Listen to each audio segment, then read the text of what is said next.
Mike McCarthy, he had to make sure everyone knew that wasn't coming from him. He needs no more headlines on this eve of Halloween. Good morning, welcome to First Things First. I'm Jenna Wolf alongside Nick Wright, Brandon Marshall, Kevin Wilds. We're festive. That's music playing, right? I think I hear that in my ear, although I've been hearing music in my ear for 3 years now. We got a great show for you coming up today. 2 jam-packed hours getting you ready for a fantastic weekend of football. And let us start with the marquee matchup of the weekend. The 5-1 Ravens hosting the 6-0 Steelers.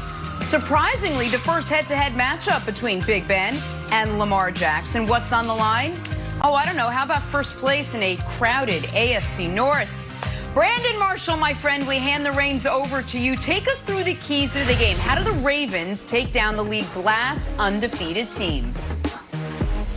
So are you guys messing with me? We're back with the Jets jersey. What happened to the Bears jersey? Put the Dolphins jersey. What are you guys doing right now? We've got jersey integrity, Brandon. Jets jersey.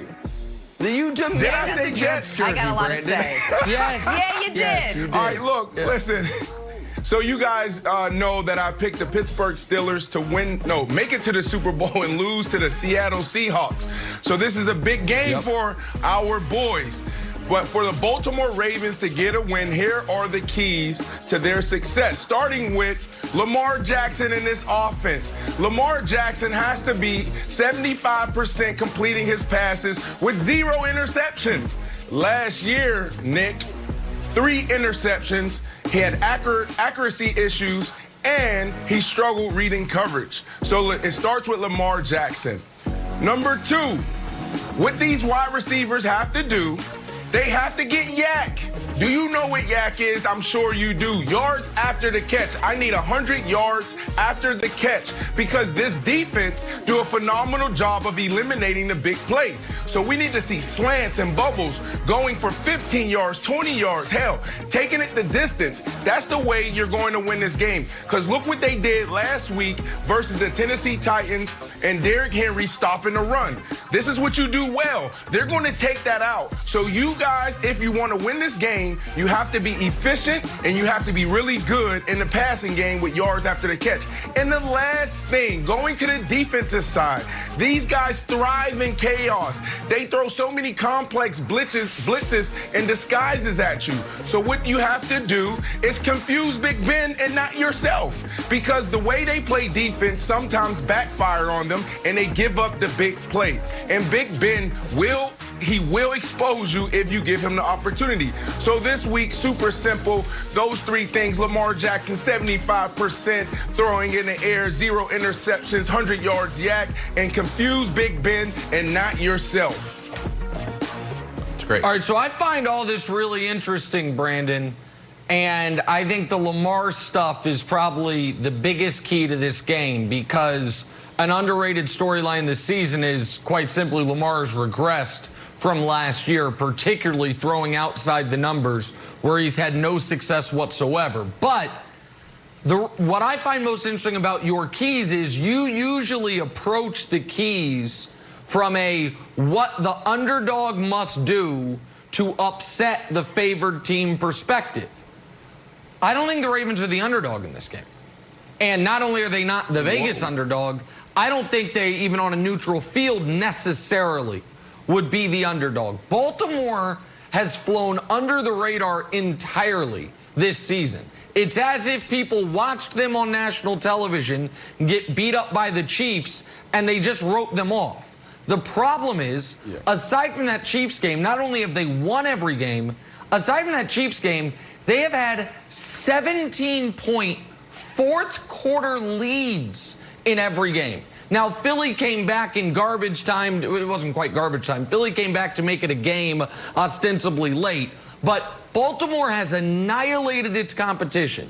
Its defense, I believe, is better than last year. Its running game is nearly as good as last year. So why are they not being discussed as much? The answer, I think, is because Lamar's yards per game are down. His yards per attempt are down. His completion percentage is down. His passer rating is down.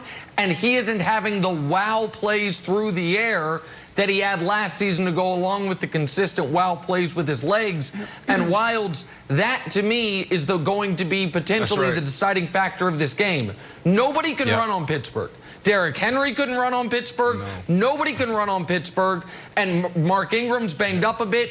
Is Lamar going to be able to take advantage of the fact they don't have Devin Bush out there in the middle calling signals for him and beat a team through the air, which honestly he hasn't done or hasn't had to do since week 1 this season? Yeah, I mean, I think people are underrating or properly rating, I would argue, the Ravens because where's the big win? Where's the big win that I'm pointing to that I'm like, the Ravens, they're so good. They had the chance against the Chiefs and they blew it. And we all watched that big Eagles come back. So I'm not impressed with a win over Washington or Cincinnati or Texans who end up firing their coach. So I'm not a believer in the Ravens. Browns win's pretty Brandon, good. The question for you, the what win? No, it's average. The Browns win week 1. That's a pretty, I mean, they annihilated a team that's 5-1 since. But I think Wilds. No, Wilds. I'm not trying to undercut you. I think what the problem there is, it happened before you knew the Browns were a good team. I think it was week 1, you didn't know what the Browns were going to be. And so beating the Browns 38-6 in week 1, it feels different. No, Wilds, I'm with you. Wilds, I'm with you. Yeah, what win, Browns? Are you seriously? So what's your question? We got a lot more to go on this game. Go ahead. No, go, Jenna. All right, I'm going to take it. We got a lot more to discuss on this game right here. I'm going to take it from you now, Brent. Okay. All right, awkward. Here we go. Julio Jones, big game last night. I want to get to this before we break. He helped the Falcons beat Carolina. 7 catches, 137 yards from him. And to boot, this little gem of a quote. Listen up. You think you're still the best wide receiver in the National Football League? Absolutely, I think I'm the best. I mean, no doubt about it. Just the way I go out, and handle my business and, week in and week out. I was injured early on in the season, but, I mean, you'll see, just keep watching.